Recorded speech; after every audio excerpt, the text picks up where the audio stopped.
Okay, back at it again. We're going to knock this fucking thing out. It is almost 7 p.m. I started this at 10 a.m. I spent the first 2 hours just cropping the little fucking questions so you have something nice to look at whenever I read the question out. I'm like, is this what these fucking people do that do these things? They spend this much time. There's got to be easier ways to do shit. I waste so much time because I suck at technology. But I hope you guys are getting something out of this. I'm going to try to finish this run through. I'm going to go ahead and try to knock the rest of this out. Let's get going. So Toby Ash ask best way to train adductors without an adductor machine. Well, if you're going for somewhat of an isolation on them, your best bet is going to be, I love Copenhagen planks. Just isometric versions of them are good, but also turn it into an actual like concentric movement is really good. If they're tough for you, just do a bit knee version. Also, if I was going to do something that's a little less isolated, I really like the wider kind of sumo squats, trying to stay a little more upright. They will contribute to the hip extension actually. So I would say those are my two favorite if you don't have a adductor machine. And then any just unilateral work like side lunges, that's going to get really good adductors too. All right. Don Skirvinian asks how to train after 30 and close to 40. Are there any set rules to follow? Fuck you. I'm almost 40, man. What the fuck? No, there's nothing different you need to do as long as you're taking care of yourself. Like, my body's healthier now at 38 than it was at 23.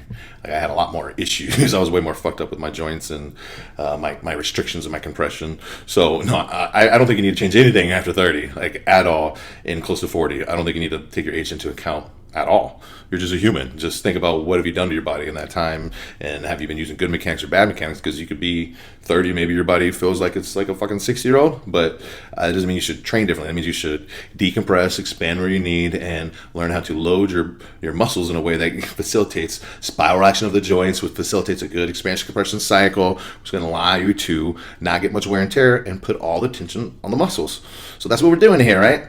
I mean, maybe once you are like, so if you guys are interested in how to train as you get older, please go look at my video on how to train seniors, because I put a lot of effort into that video. I had a lot of production put into it as well, and I think it's one of the best videos I've done, but I know it's not really for my population. But I go over everything you need to know when it comes to training the senior population or as you get older, stuff to keep in mind. How to brace/breathe with compounds.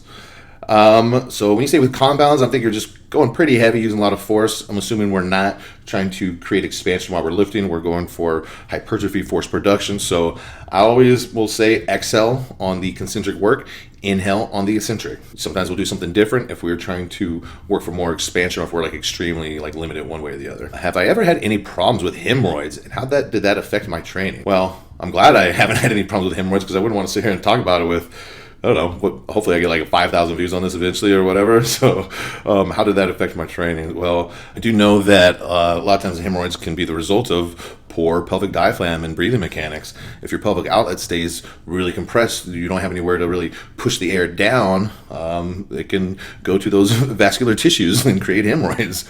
So if you're just driving a ton of compression from above and like holding your breath, like heavy squats and stuff, that can actually be a cause for hemorrhoids to show up if you've got no eccentric expansion available and just so much pressure. So essentially, if you don't breathe through your diaphragm and your pelvic diaphragm, you end up breathing through your fucking ass, through your rectal plexus. Exactly. So the people that are going to be more prone to getting these kind of workout induced hemorrhoids would be your more narrow ISAs, just because they don't have the kind of outlet expansion that a wider would have naturally. And wides can still get them. A lot of big wide powerlifters have gotten them from just being so compressed and creating so much force production. So for these people, you want your pelvic floor to descend. I like deep squat positions and breathing.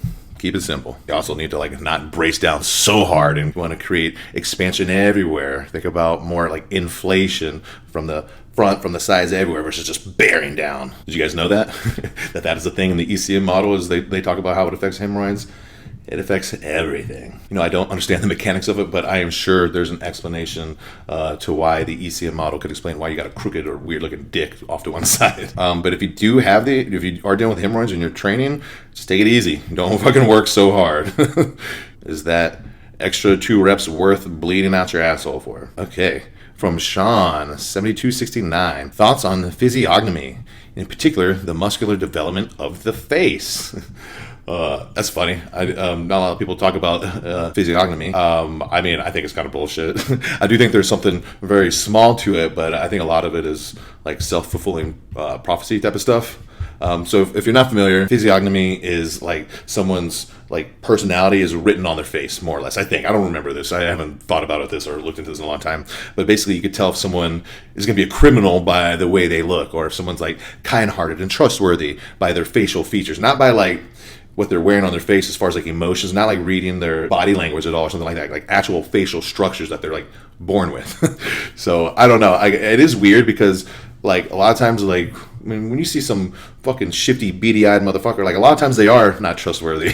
And that's what we think like intuitively. But I also think that if you look like you might be like a rude person or a mean person for whatever reason, maybe your brows are a certain way, your eyes are narrow in a certain way or something. I don't know. Maybe something just makes you look like mean and kind of rough. Maybe people are dicks to you, or maybe people don't interact with you, and as a result, you're kind of that way outwardly. You know, it could be like that. Maybe you are somebody who looks like worthy of trust in. I mean, I've met girls who, based off their physiognomy, like I would have thought they were sweet, innocent little girls, but they were fucking filthy sluts that had no clue about. So yeah, I don't know. You can't always trust it. Like those innocent looking girls, sometimes they're the fucking wildest ones. And then vice versa. You ever get with like a smoking hot chick who looks like she'd be like the biggest hoe ever, but it turns out she kind of makes you fucking work for it for like fucking 3 months. And you're like, come on, you dress like a hoe. You got that fat ass showing off. You know, you're always posting these ass pics. You always got your tits hanging out. You're always acting all slutty, but I actually respect that, but okay, I can't waste any more time with this. This isn't a scrolling through IG. I gotta finish these. Sorry.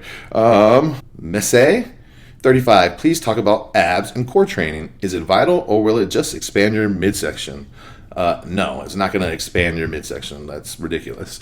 I mean, like if you spammed like lateral like side bends with like the heaviest weight just over and over again, maybe. But I think something like dumbbell rows would probably expand your waist more, the rotation and just stabilizing so much. So yeah, train your abs. I'll probably put out an ab video eventually, but I just want to make sure that you train your deeper abs, not just your rectus six pack. So don't always just train through like that spinal flexion. Train sometimes where you are like drawing down the rib cage, pulling the pelvis under, and getting that kind of like linear. I would like go deep. Let's get that deep transverse activation with the obliques. So you can do that through like hanging leg raises variations. You can do that through things like the 8-point plank. There's a lot of ways to get engaged with just how you're like co-contracting your abs, because you can do like a little bit of the outer, a little bit of the deeper, or you can make it like all the outer. So I would say usually don't make it all the outer. Lucas Graf asks, have you ever trained with deep depression? How was it?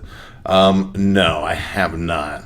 Not like deep depression, you know, like everyone's been like fucked up from time to time, but I honestly can't say that that's something I've personally dealt with, and at least not like as an adult. So I think a lot of like feelings of depression come from feelings of like helplessness, feeling like stuck, feeling like you're not be able to like take charge of your life, or you're not able to make an impact, or you're just in a position that you don't want to be in, and it's like beyond your control to get out of it.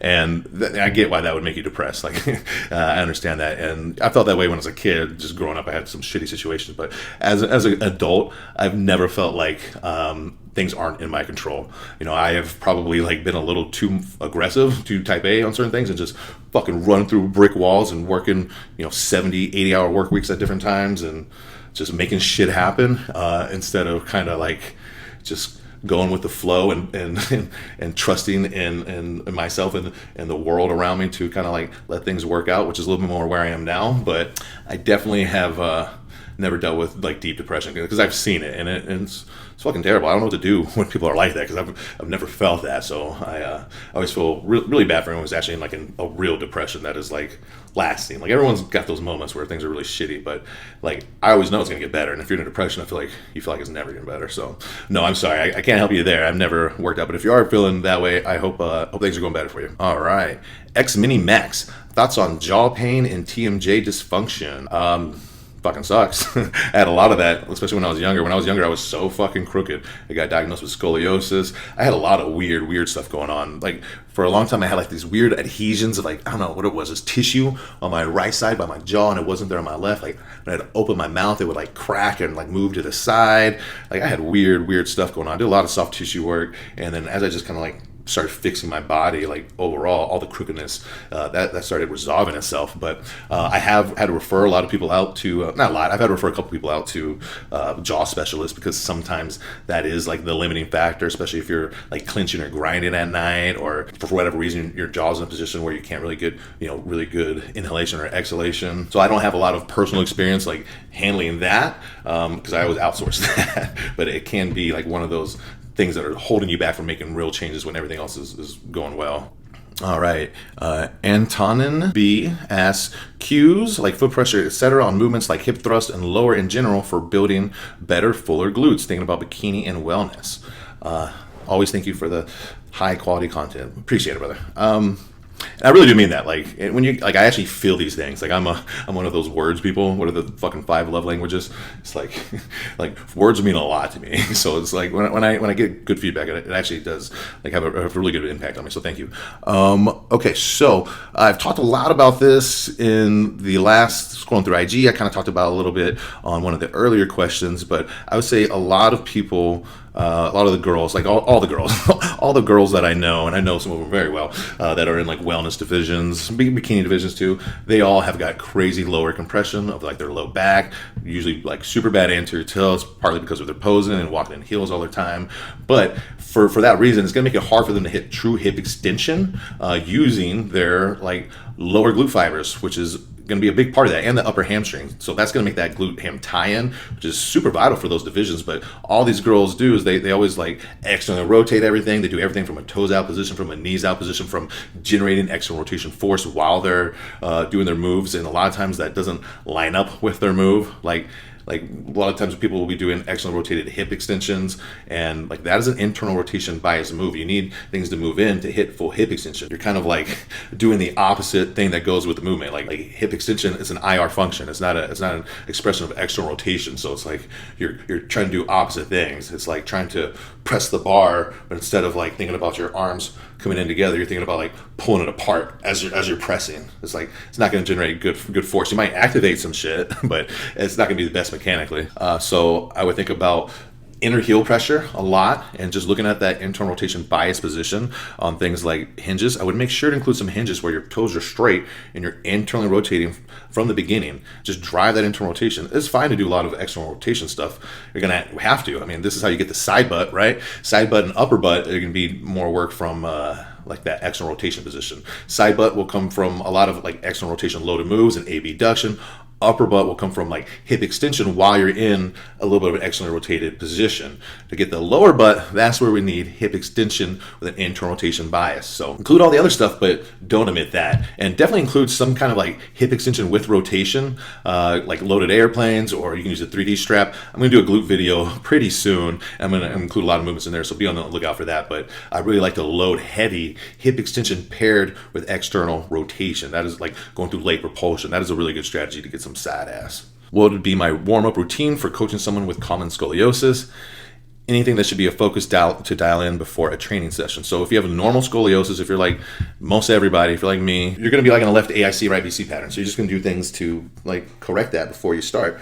So that's what I do all the time. So I don't mean to like pitch my shit, but one more time, like if you go to my members section, tier 3, I show you all my warm-ups, like very detailed. That's like probably the most beneficial thing that you'll get from watching those is learning my thought process, learning exactly how to address specific issues. And I live in a left AIC, right BC, so I do my warm-ups for that specifically. But in general, it's going to be getting my center of gravity back into the left. So I need to get my sacrum to turn left, which is going to be done through, depending on how off I am, I can do that through my exercise selection, or I can do through positional breathing drills. I'm going to try to get my sternum to shift to the left to counter the right BC pattern. And so that's something it's not as easy to do through like exercise. You got to do a little more positional breathing drills. So that's what I'm doing, like the right side lying apical expansion. And again, if you guys have worked with me, or even if you watch most of my videos, you should know what I'm talking about. But side lying right apical expansion, especially if I'm looking like really pulled down on that right side, which is really common if you present with left AIC, right BC, or you got scoliosis. So even before that, I probably would end up doing a lat stretch since I'm so pulled down. So I would do like the lat stretch, then I do the side lying decompression, high oblique sit, or side lying apical typical expansion. So that's to get the right side to just rip open and get a little bit of expansion, a little bit of decompression from this rib cage, this anterior rib cage on the right. And then I go to the left and I just go to like a short lever side plank, so I don't even lift up my hips. I did this in the last scrolling through IG video. Okay, so check that out if you know what I'm talking about. But I go to the elbow and really push that shoulder blade away, turn over a little bit, really crank up that the obliques on, and I kind of turn over a little bit. That is going to help me readjust that sternum while I'm shifting the rib cage, and that's going to get some posterior expansion on the left. And so in general, it's all about getting internal rotation on your right shoulder and left hip, and getting external rotation on your left shoulder and right hip. I have a lot of videos that cover this actually. You know, my crooked bodybuilder video goes over exactly the warm-up you could do for a leg day. And the PRI and bodybuilding videos, I cover this, and I talk about a lot of them. So if you haven't seen those, check those out for sure. Oh my God, I'm just barely halfway. Oh my God. How would you do weighted TRX squats? Would you put a backpack on it and fill it with weight? No, I would not. If I'm doing TRX squats, I'm trying to unweight myself, so I probably wouldn't weight myself. So yeah, if you're trying to weight yourself, don't do a TRX squat. Why do you want to do a TRX squat if you're going to weight yourself? Is it just for the stability? Then I would go to like a hack squat or something. What I would do, I would unweight myself using the TRX to reposition like I need to, and then I would weight myself through whatever kind of squat pattern I'm trying to load. Sorry, too hype. I hope that gives you something to work with. Jamie Strikert. Any must-do breathing exercises before and working out that you find essential? Well, for me personally, yeah, definitely. And for everybody, yeah, but it's always gonna be different, right? We all have different structures. We breathe differently, air comes out different. We manage gravity differently. We move through like space differently. So yeah, I think everybody should do 1 to 4 or even 5 like warm-ups, depending on how fucked up you are, and then 1 to 2 cool downs afterwards. So if you just want the easiest one to do, just go to a good old 90-90 on the wall. Put your feet up on the wall, pull down, get your pelvis to very slightly pull up and under, unless you're that dick in front of you kind of person whose pelvis is already really under, then you probably don't want to actually lift up your pelvis. But lift it up, just reach. Do like a low reach, maybe like 60 degrees, and just focus on those ribs dropping real slow through exhalation. Don't try to force them down. And then on the inhale, think about them staying down initially and getting that expansion to travel upward. Because if we don't keep these down, we don't get that expansion, right? Can you see that?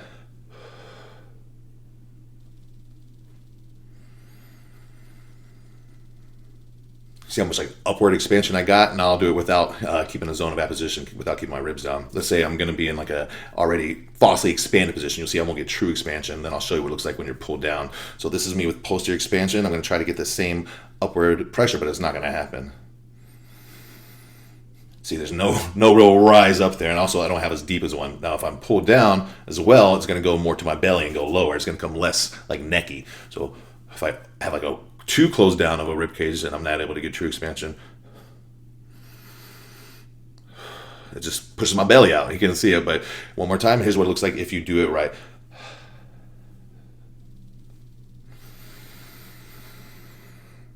See?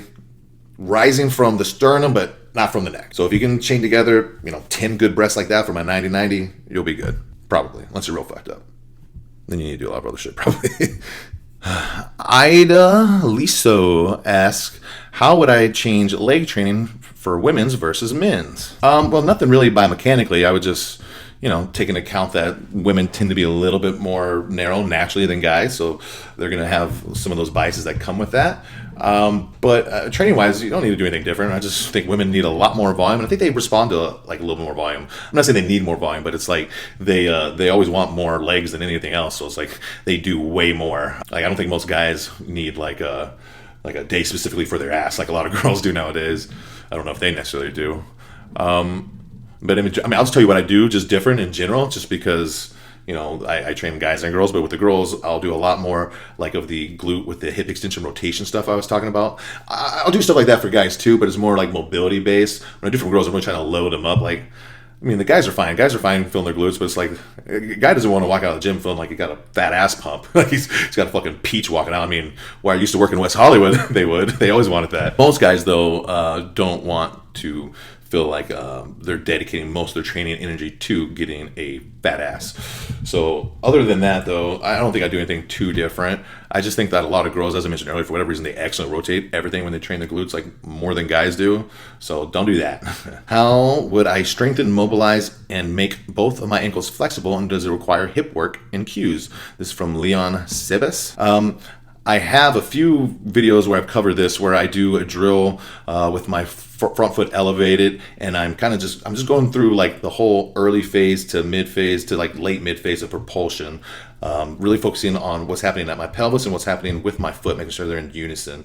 So I've talked about this a lot. I'll just do like a quick run through it again. So I'm going to start in a split stance position with my front foot forward, elevated on a DC block. You don't have to elevate it, but it's a little better. And then I'm going to just shift that way forward into kind of a split lunge. Depending on what I'm trying to do, I might not get that deep. If I'm just working on ankle mobility, I might not drop that deep into hip flexion. If I want to get like lower posterior pelvic expansion, then maybe I will drop down. But you're just going to shift forward and be really heavy on that kind of like outer heel at first, because your pelvis is going to open just a little bit in the beginning. You're in a really ER position. And then as you start to shift forward, your pelvis will square up. Go ahead and do a reach contralateral to help drive that internal rotation that we want. And so you're just going to feel the weight shift from the middle heel more to the inner heel, to the inner heel and first med head, to the point where that arch is starting to flatten out. That knee is driving far over as you can over that first toe, second toe area without the heel coming up. And then you push back through that same kind of like cycle. Let the pressure go back in reverse. So you go from the arch to the two med heads to the inner heel to the middle and lateral heel.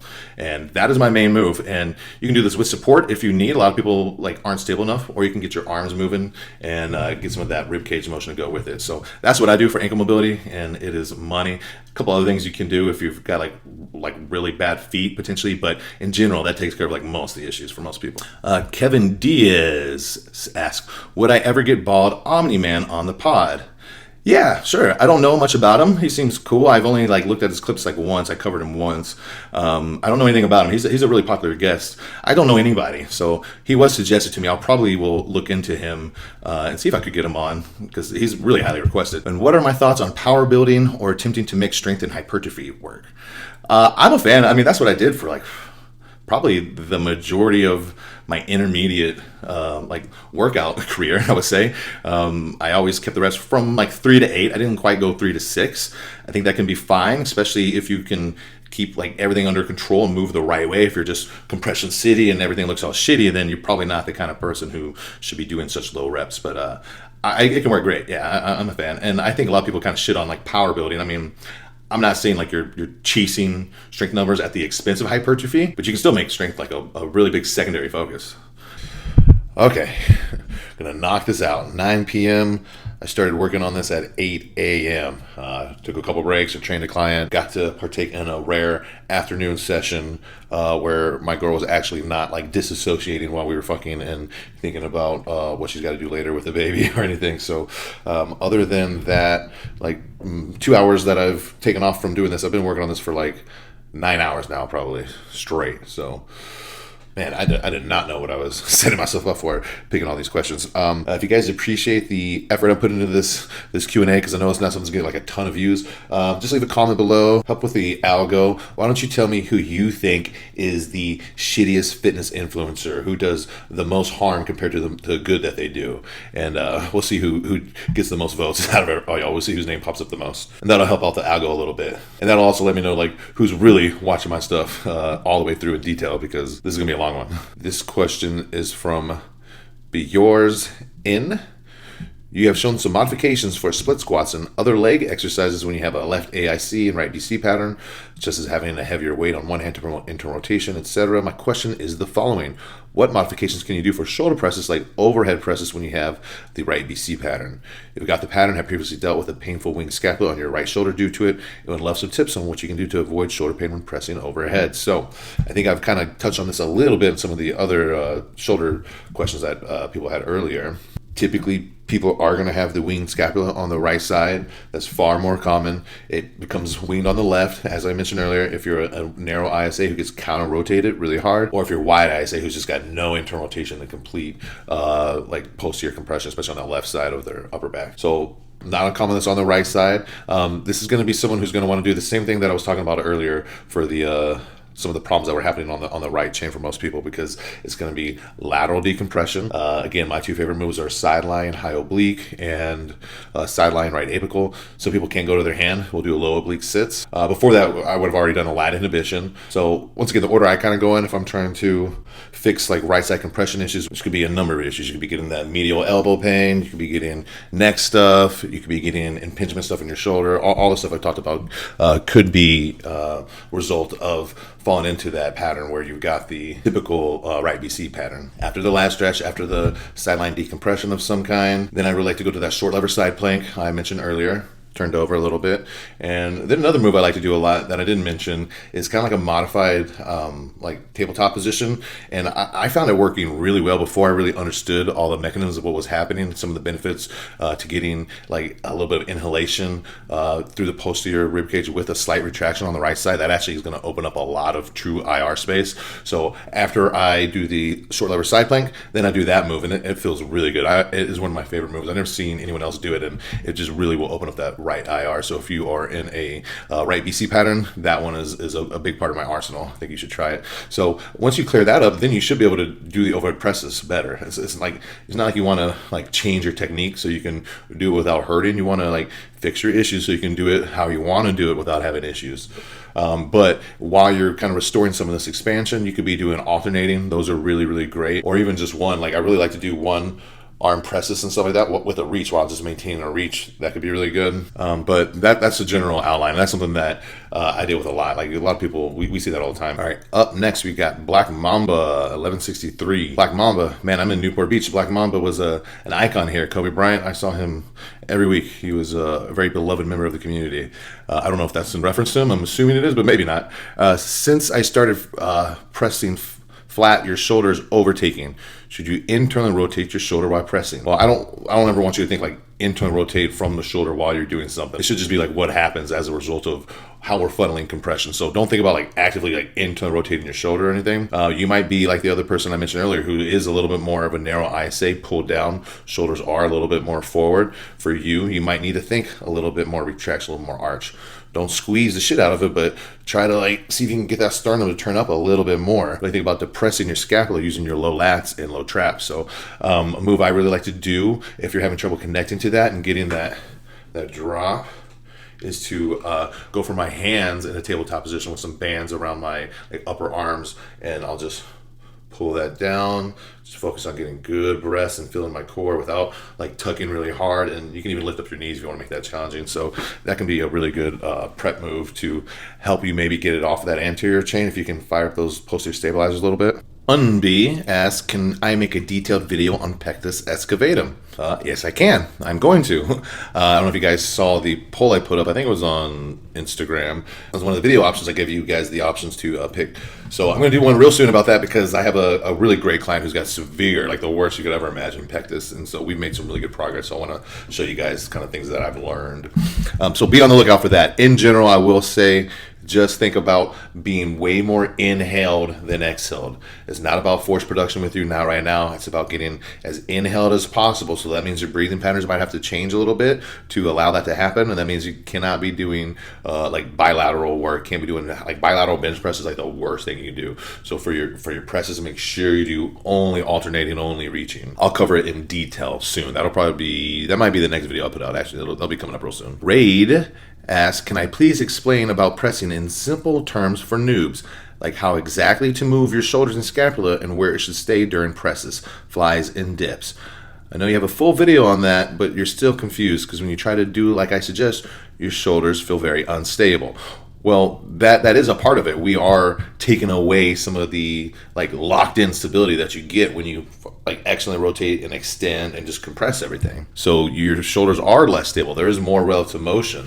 And if you do a traditional bench press powerlifter style or RP style where your shoulder blades are squeezed together, you're pressing right there and you're trying to get that squeeze as much as you can without your shoulders really moving, without your sternum really moving. The way that you really should press is you should let your sternum drop. You should let your shoulders reach a little bit. You should get a full contraction. So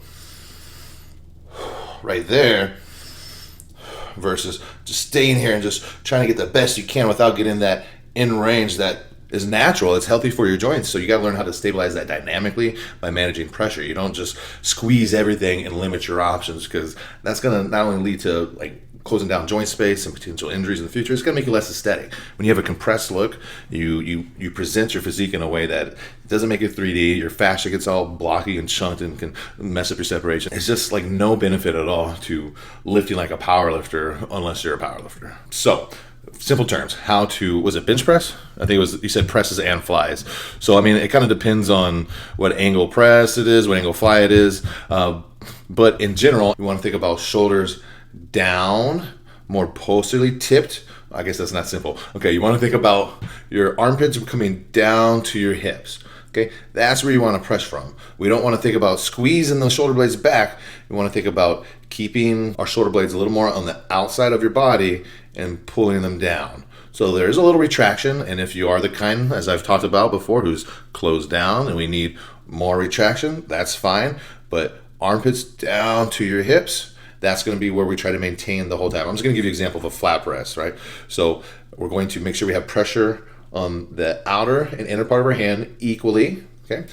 Your hands on all your presses will always be just a tiny, tiny bit in past 90 degrees. So not quite 90, definitely not out past 90. You're going to, as soon as you're lowering the bar, you're going to start to inhale, and you want to make sure that as you're inhaling, you don't throw an arch right away. We need to get real expansion up top to get true length and tension on all your pec fibers, on your sternal fibers. Okay, so when we get to the bottom, we should have probably a little bit of retraction in the shoulder blades, like more from where you are. It's not like you're gonna be squeezing like you would on a fly, but I'm depressed. They're naturally gonna come in probably a little bit if you're doing like a heavy weight. And then as we press, we wanna exhale, let the rib cage move, let your sternum drop. And as we're pressing, you can also think about your arm like going across your body. So even if you're doing like a fixed thing like a machine or a bar, you can kind of think about that adduction action. You'll get a little bit better recruitment. So I'm going to exhale. Sternum's going to drop. Scapula's going to move. It's going to wrap around. It's going to protract a little bit. How much is it going to protract? It depends on what implement you're using. If you're using a cable, you can probably get a little bit more. If you're using a dumbbell, you can probably get a little bit less. If you're using a barbell, even less. So in general, just don't overdo your arch and try to depress your scapula, and don't let your rib cage flare like crazy. Definitely don't close it down. So I hope that was simple enough. I know I'm not the best at explaining this shit simply. Hopefully, as I continue to evolve and get to be a better practitioner, I'll be able to explain it in more digestible ways. But this is the best I can do for now. All right, Prob Theo asks, what are my opinions on the niche science-based lifters and their takes, training philosophies? I don't know who's considered a niche science-based lifter. If these are the fucking guys with cuffs and the broccoli tops and no muscles, I don't give a fuck. I have no idea what their takes are. I don't want to know. So yeah, I don't give a like. Come on. But like I said, maybe I don't know what that population that's referring to. Maybe that's more like the Paul Carter people. I don't know. John Doe asked, do I have a simple cue on how to do a lateral raises to maximize delt tension? Well, make sure you're not starting compressed with your shoulder blades. So, I mean, you could think about creating expansion before you go into this move, but let's say you're already there or you're not really trying to mess with that. Just make sure that we don't start squeeze, because we want our scapula to have a little bit of upward rotation as we're getting closer to that 90-degree range. And if we're squeezed together, we're going to kind of run out. We're either going to jam up and maybe get a little pinching on our shoulder. We're going to put on our traps a little bit more. So sometimes it can help to let your arms go just a little bit in front so you can get more of that flatness, more of that roundness in your back. We don't want to be here. And you can play with your breathing a little bit here. And you could try to go inhaled to create more space between your shoulder blades, and then lift and exhale on the way down. That'll kind of sync up with the mechanics that are happening at the rib cage. So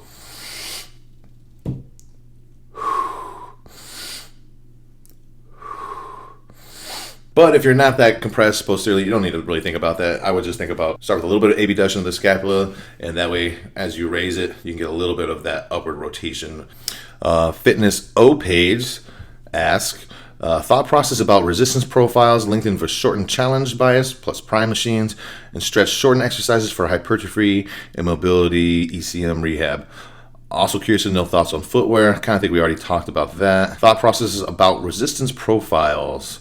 I've always liked to just do it all. I mean, I'm not that scientific about it. I've always, like, I like to superset lengthened bias with shortened bias. A lot of times I'll do a cable setup with cables like maybe like a little bit below waist height, in between knee and waist height, and I'll like do more of a lengthened bias with them pulled apart and I'm crossed arms, and then I either go just to dumbbells and you can just do those. This will be a little more of a shortened bias, or I can stay on the cables and move them together and not cross them and just go out to the side. I do think that there's some things you can think about in terms of like MAT.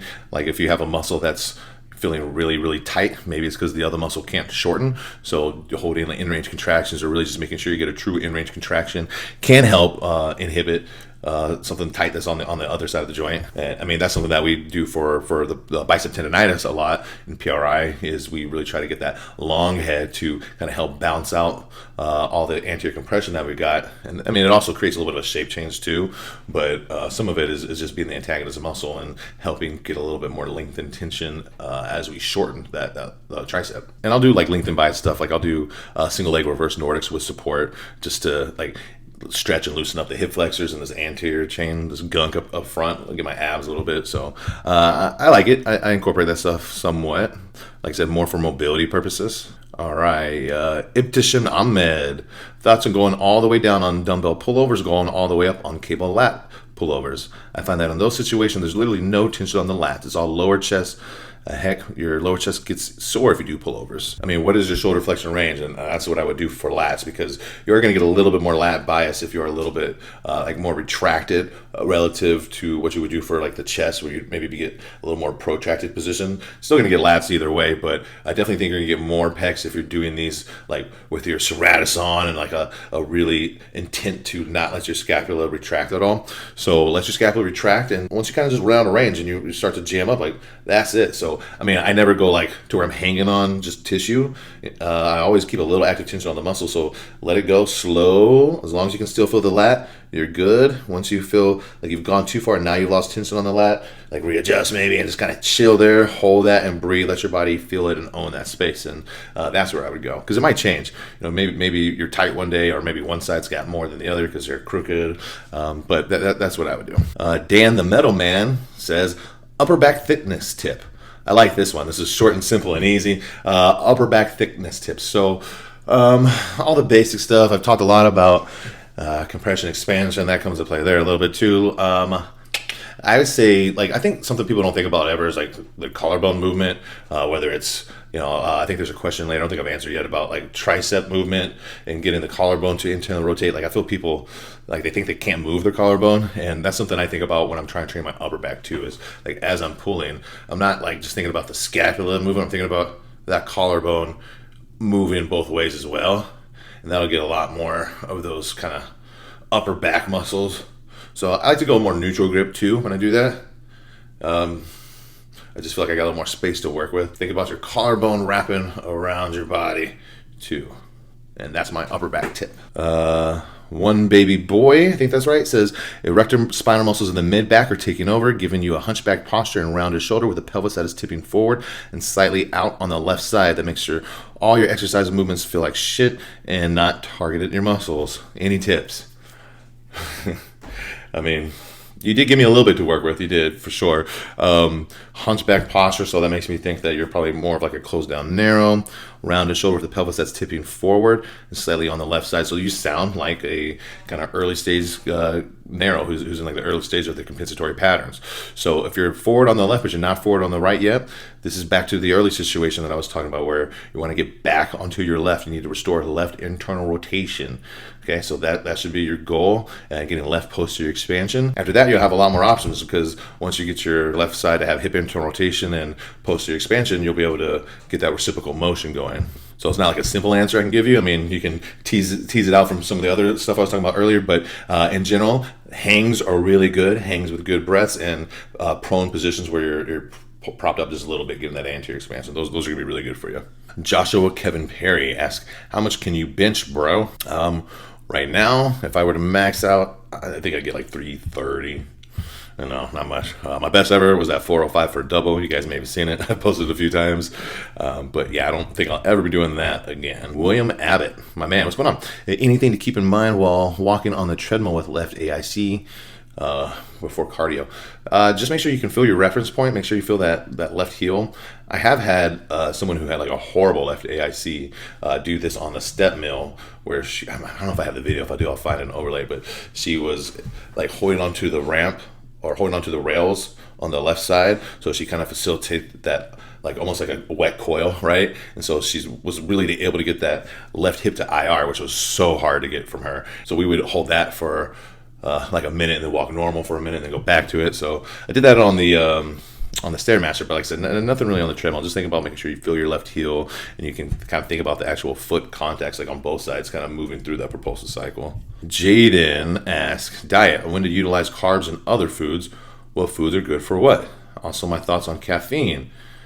I don't know. When to utilize carbs and other foods? Put carbs around your workout. Eat what you fucking like. What foods are good for what? Man, what are you asking me, dude? Love you, bro, but I'm a fucking bodybuilder. I eat white rice. If I feel crazy, I'll get little sweet potatoes. I do a little bit of fruit here and there. I personally don't eat veggies. That is about it. And everything's rice-based. I have some cereal that's rice-based, and I eat meat. Salmon and chicken and grass-fed steak, and those are foods that are good for not making you feel like a fat fuck. Caffeine, I try to not do caffeine every single day. I do at least like 5 days a week, probably like 200 mgs, but I find if I do it every single day at that dose, I start to get withdrawals when I can't do it or I don't want to do it. So as long as I give myself two days where I don't do it at all, I'm pretty good with that. Umair asks, bit of a different one, but how to pose and not be crooked. I had this weird thing of seeing myself in the mirror and think it's straight, then come to see pictures and typical right shoulder sunk and all twisted. So I've given, a lot of advice on how to fix that dropped right shoulder, that right wing scapula.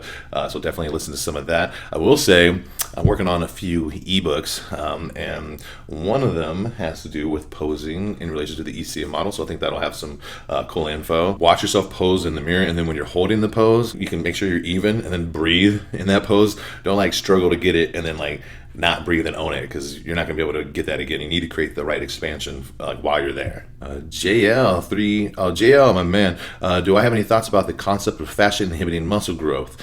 And if that's true, ways to get around it? Yeah, well, I don't know if you've seen the podcast I did with Faz and the podcast I did with Sebastian. I actually talked about this. Fascia can kind of get compartmentalized and thicker in certain areas and prevent your muscle from really bursting against the skin and getting that kind of 3D and really like super detailed look and like really good separation. So the way to avoid that is by lifting in ways where you're not transferring so much force through your fascia. You're getting good relative motion. We're not using a lot of like orientation patterns, because that's when you will start to develop that kind of thick fascia, because it helps with force transfer. So we got to keep our attention on our muscles, which is actually very unathletic. like athletes and powerlifters and most people that do real things, they don't want to do what we do. It would make them less efficient, just trying to keep it all on the muscle and less on the actual like skeletal system and connective tissue and all that good stuff. So if you work out with an ECM lens, you're going to be able to smooth out your fascia and kind of keep it pliable, and it's going to be a little thinner. You're going to be able to better present your muscles and potentially get a better pump, get better contractions, maybe. Andre asks, how to get rid of anterior pelvic tilt. Looking at old photos, now I see my abs aren't as flat, not as defined, hurts to lay face down when sleeping. I feel my lower back crunching together and gut is protruding out more. I think it has to do with anterior pelvic tilt. Any ideas? Yeah, so I used to have the same thing. So I had pretty bad anterior lower compression, just posterior compression in general, and I couldn't lay on my stomach. Like I would start to just feel tense in my back. Now I can lay on my stomach easy and I don't get any issues, but it's because you're already so compressed there. So if you have the big anterior pelvic tilt, do the 90-90 I was talking about earlier. Do things to move your center of gravity back, like the wall reach I was talking about earlier. Get those hamstrings fired up.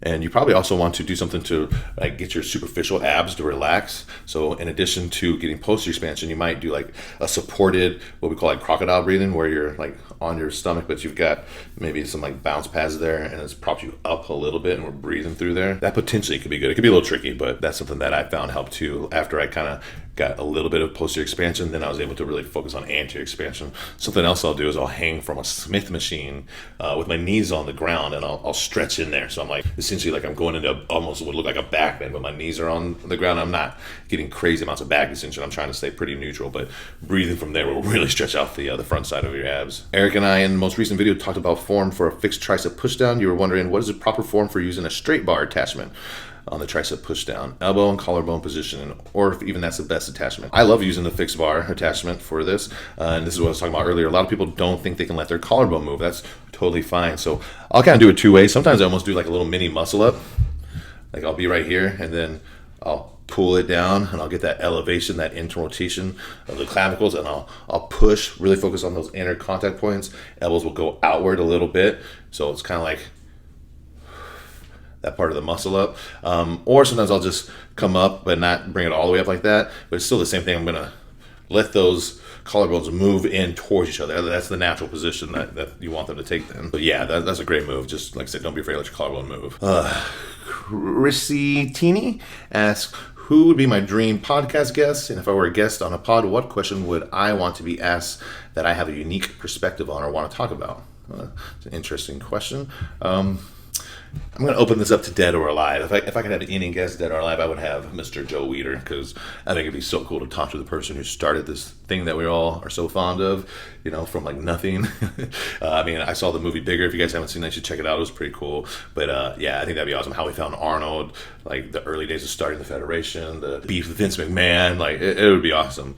If I were to be a guest, and what question would I want to be asked? Well, I feel like I talk about this ECM stuff all the time on my channel, so maybe something different. Man,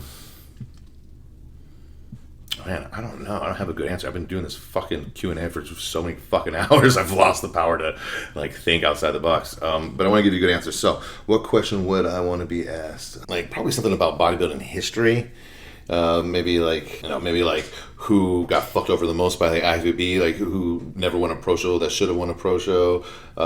Maybe who's some of the most underrated, unknown bodybuilders of the 80s and 90s. I think that'd be kind of cool, because I'm a kind of a historian when it comes to bodybuilding. That's one of the reasons I love talking to Sergio, because he is too. We just go back and forth about it. So yeah, I feel like I could ramble on about that, and that'd be cool. Joshua Mappin says, you have a quick question about stance. Most of your coworkers and siblings lean towards their right side, but you notice you're always standing really heavy on your left leg. Is that part of a pec pattern or more left AIC? Well, kind of depends. It could be either. You could be in a left AIC and right BC and be in a left stance. It just is how are you standing there. So I think I put my pants back on. Okay, so a lot of people will be on their right side, and they're in that back pocket. They're kind of back and right. So they're heavier on their heel.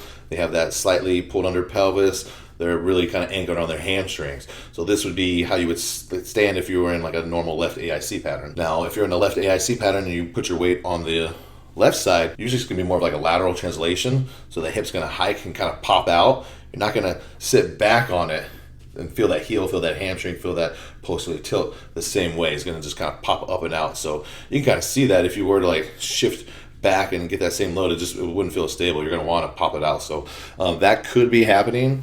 Or, I mean, you could be so fucked up that you are one of these situations I was talking about earlier. You could be like a narrow ISA who is counter rotated and really anchored on that left foot, or you could be a wider ISA who's just dealing with so much compression they've gotten pulled down on the left side, right? I guess I'll show you with the pelvis, right? So if you're a left AIC, you're in that position, so you're going to shift back on the right side of your pelvis on the right leg. It's going to just pull you back even deeper. If you shift over to the left, you're not going to do that actual alternating motion. You're just going to like pop it up and shift it over. All right. I don't know if I answered this. Now I'm starting to get confused, but let's run through this real quick. I'm aware of vacuum holds and the lat pull down like John Meadows did for the TVA. Would I add or remove anything to that? I don't know what the lat pull down thing is, but vacuum holds are fine. I would do those 8-point planks that I have mentioned before. That is going to be a way to really get your deeper abs to engage, because you are like lengthening the outer abs. You can't just bear down on them. And then the hanging leg raise variations that I do a lot, those are also really good for getting the deeper abs. Do I think big protractions on presses of all kinds are enough stimulation for the serratus anterior, or should you include isolation exercises to maximize development? So what is your goal on, you just want to train them? Like, are you trying to change your shape or something? Because like training your serratus directly is not the way to like improve your scapula position. But if you just want to train it, like, I don't think you got to do a lot of specific stuff. I would just be doing like things that are going to make you do work with that scapula moving out a little bit. So push-ups or push-up plus, maybe a tiny little bit if you're really focused on it. But no, I think you can get most of what you need from pressing, assuming you're moving on a good surface. Anything better than cable punches? I mean, I like just holds like with a protraction, like a reach. So I'll do a different integrated moves with holding like a band, cross body, maybe while I'm holding left stance. I like that a lot. Okay, William Abbott, my man, again, a great question. I love this question, dude. Do I use any other models besides FRC and ECM? Is there anything I do besides scrolling IG to help me stay out of cognitive bias? So that's a really good question. I guess that's something you should probably like ask of anybody who you're taking advice from. So I mean, my movement model was like originally based off of a lot of stuff from Shirley Sarman, like the Jonda approach to PT, like some of the mentors that I had, the PT mentors who kind of thought outside the box before it was like normal at all. I mean, even accepted at all to think outside the box.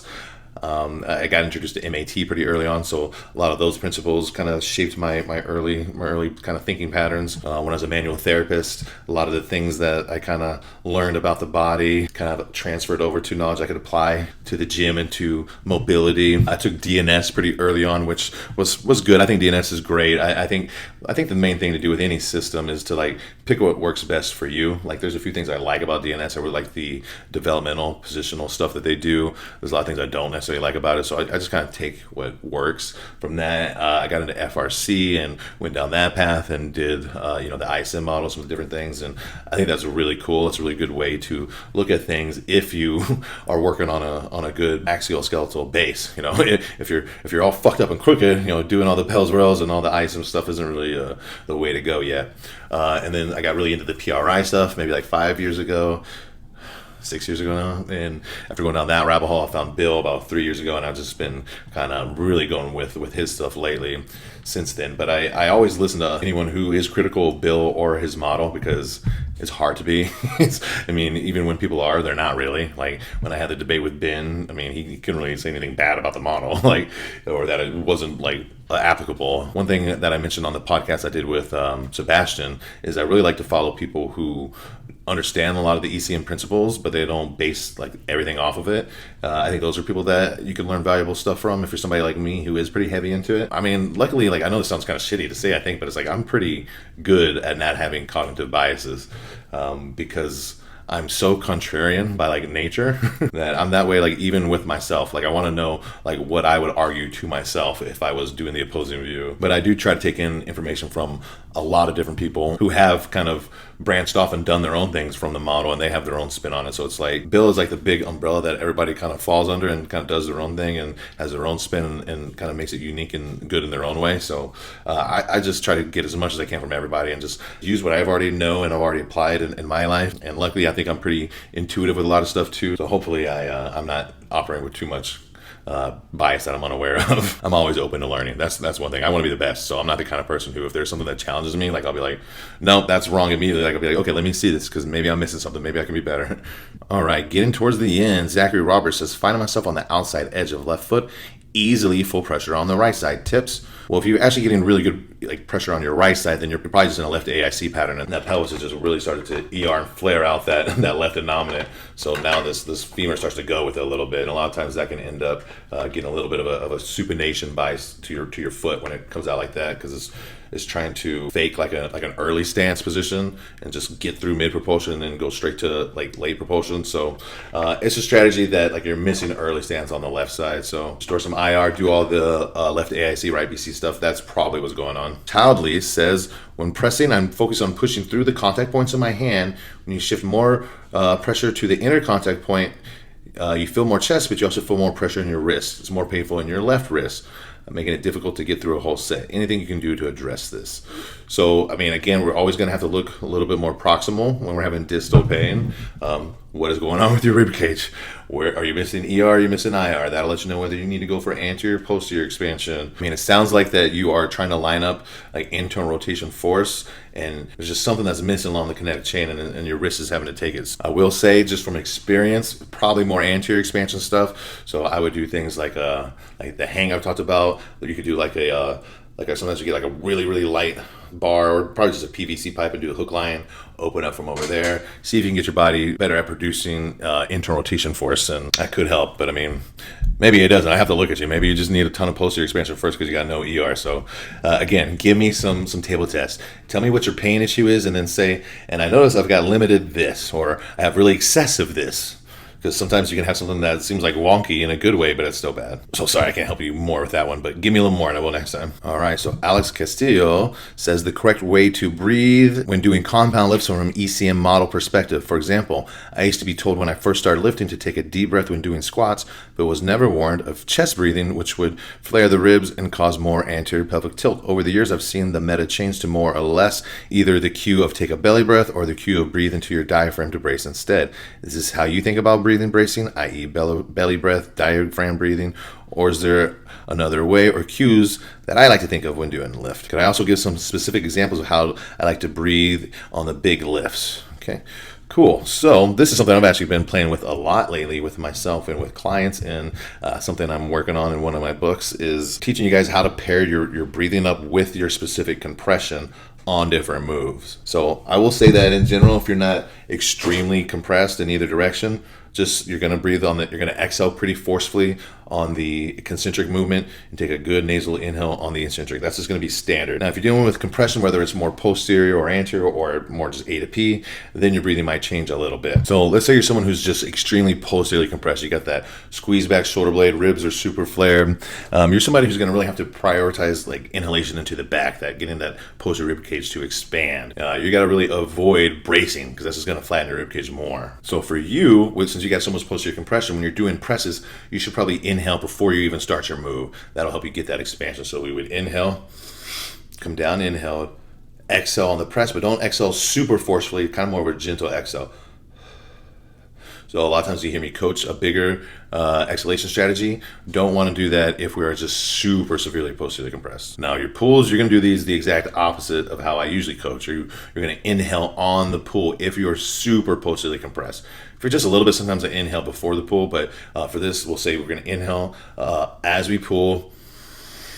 That's going to give your scapula a little better surface to move on during that, and then exhale softly as it goes back. Now, squat, I would do it the way that you were kind of talking about initially, is I would take a good breath in, and I would think more diaphragm. I think about it just going upward more than I think about like a specific area, but I would get that inhalation at the top, come down, and then exhale gently on the way up, and really trying to avoid like hard bracing. Now, if you're someone who's just anteriorly and posteriorly compressed both ways, if you're pressing, I like to do more alternating stuff than bilateral, and I'm gonna have you inhale before we lower, same way we did for the posteriorly compressed, but as you hit the concentric, you're gonna exhale pretty forcefully, definitely a lot more forcefully compared to the posterior compressed. So inhale, come down, kind of a normal forceful exhalation there for the severely anteriorly posteriorly compressed, because we kind of got to be more forceful. We got to create some movement. For pulling, I would just do a normal. I'd do a pretty forceful exhale on the pull to help create that shape to get some posterior expansion on the eccentric when we inhale.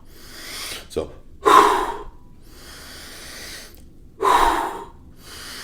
for the legs, I do the same thing. I'd inhale at the beginning, but I get a forceful exhale as I'm coming up. Now, let's say you're someone who's really anteriorly compressed. I'm talking no pump handle movement, shoulders rolled forward, you're locked down. We gotta be real careful on your presses. So I'm gonna have you do something a little different. I'm gonna have you inhale while you're doing work, which is kind of weird, right? So we're gonna inhale, and then you're gonna get a soft exhale at the top. Don't want that chest to cave in at all. So inhale as you press.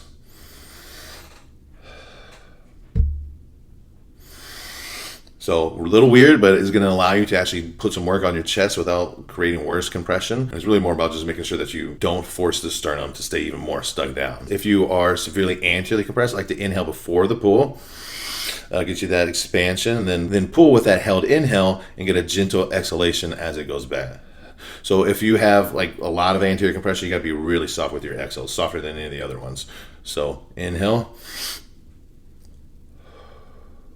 And if you're doing like a squat, then I'm actually going to have you inhale as you're dropping into deeper hip flexion. That can help actually get pump handle expansion. And then exhale softly as you come up. So like I said, in general, you're usually going to want to exhale when you're producing force and inhale on the eccentric part. But if you're dealing with a lot of issues and you want to try to fix them like while you're working out, these are some strategies you could potentially use. They've been working pretty good. I've been playing around. I know not everybody wants to sit there and do breathing drills like for 20 minutes. Aishwas asks, how does flat feet affect training and what to do about it?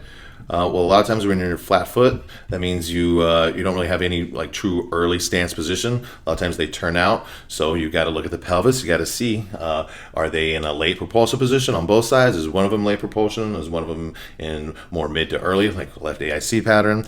Get the pelvis to move back, and then potentially we could actually look at doing some stuff directly to the feet, retraining supination, doing things from like a wedge potentially to create a supinated shape to your foot. A lot of options, but it's probably going to come down to restoring early propulsion, so then we can actually get a clean compression cycle through to late propulsion, because you're kind of like living in late propulsion, but it's not like real. Usually what you see with someone with flat feet is they kind of skip the middle phase. It looks like they kind of just turn out the foot, turn out the lower leg into late propulsion, instead of getting the true kind of spiral into the ground that we want from the system. And then my last question, this is the last one, fellas.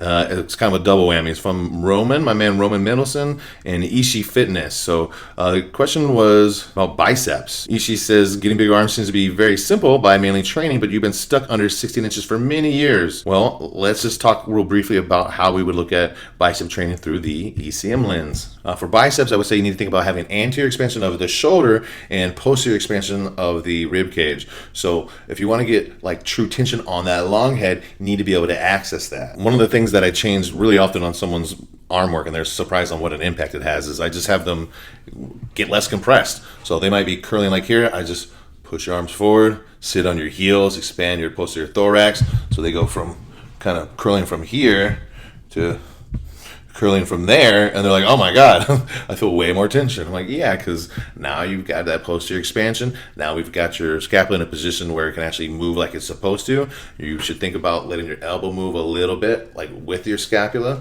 as you're curling, and your scapula should be sitting a little bit on the outside of your body, and that's going to help with the expansion as well. But a lot of people you see that are really tight, they kind of get in this position, their elbows end up turning in towards each other. They can't do that because don't have the ability to expand. But if you can get them to even do just a little bit, they'll get way more tension on their biceps. You can just not compress posteriorly, and you can get your shoulder to not be hunched forward. So that'll happen by getting that scap to move out on your body, right? It's going to hunch forward whenever it's kind of jumping anteriorly tipping when it's doing that. If it goes outside your body, it'll kind of keep you in a position where we're open in that shoulder. We can get tension on the long head. A lot of people have kind of overdeveloped short heads, but actually underdeveloped long heads, and it's because they can't access that space because it's closed down. Like, what the fuck? You know what I was just talking about earlier about like how I'll get these crazy long posts where someone's asking me some detailed questions. I just got this email. Sorry, Chris, but it's like this guy's telling me about all these problems his wife has, asking if I can help. I mean, they don't even seem like serious problems even, but he's just asking like, what would I do? How would I advise her programming? I'm like, bro, you know how busy I am, and you know how much I actually get paid to do this? It's like, I love helping you guys, and that's why I'm doing this, but it's like, come on, man, don't send me a page-long thing asking like how I should program for your wife because she has sciatica sometimes. It's like, bro, like, what's up with people? Okay, so let me answer your last questions, Roman. Recommendations on cutting? You mean calories? Exact food recommendations? Don't get needy, man. Come on, I'm just joking. I recommend it, man. I don't do any of this shit, guys. Don't you know by now that all I'm fucking focused on is biomechanics? It's like, you know, I've done my own diet for preps before, but my last few preps, I just didn't even want to think. I just did what my coach said. So, I mean, I don't know what you want me to answer you, buddy. Like, I have no idea what calories I've ever eaten. I already told you guys the food I eat, just the typical shit. So, recommendations on cutting, just cut some shit out, see if you lose some weight.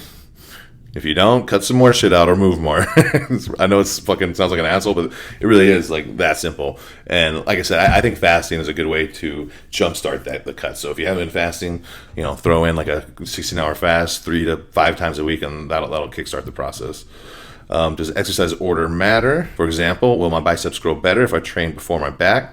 Potentially. I mean, if that's a weak point, right? That's always something we want to do, is dedicate all of our resources to training it. But I mean, exercise order matters from my point of view, because I'm kind of doing exercises to get my body set up positionally to do like heavy compressive loads right after. So in that line of thing, I would say that it definitely matters a lot. And then, does overhead extensions work for the long head?